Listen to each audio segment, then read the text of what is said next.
বলছিলাম কি বৌমা, তুমি তোমার এই শোক নিজের মধ্যে আটকে রেখো না।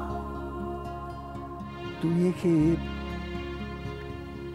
এই উদার আকাশের নিচে বিরাট প্রকৃতির মধ্যে কোন একটা কাজের মধ্যে, কোন একটা সৃষ্টির মধ্যে মুক্ত করে দাও।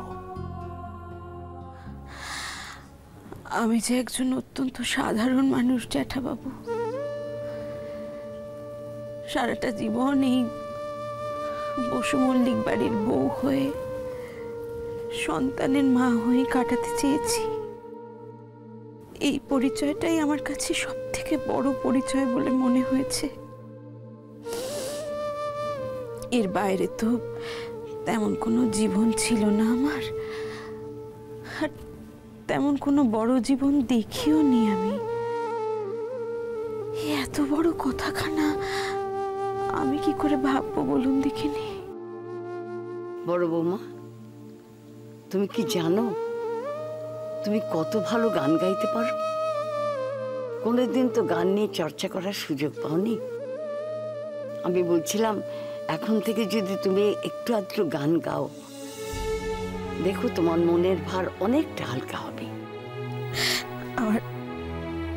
আমার গলা দিয়ে সুর বেরোয় না সোনা জেঠি, কথাগুলো না কেমন কেমন যেন চুলকে চুলকে পড়তে থাকে। আমি কিছু ধরে রাখতে পারি না,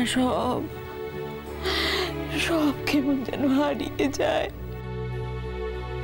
বেশ, এখন যদি গান গাইতে ইচ্ছে না করে তুমি গেও না। তুমি একটা কাজ করো,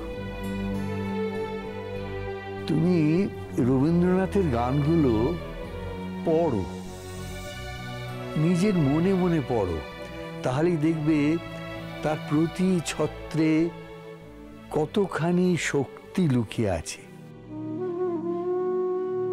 তুমি বুঝতে পারবে যে তোমার জীবনও সেই শক্তিতে উজ্জ্বল হয়ে উঠতে পারে। তোমার জীবনও থেমে যায়নি। তুমি চাও বা না চাও, জীবন কখনো থেমে থাকে না। আর তুমি এই রবীন্দ্রনাথের গানগুলো পড়তে পড়তে বুঝতে পারবে তোমার জীবনও সময় এবং সর্বমানুষের জীবনের থেকে আলাদা নয়।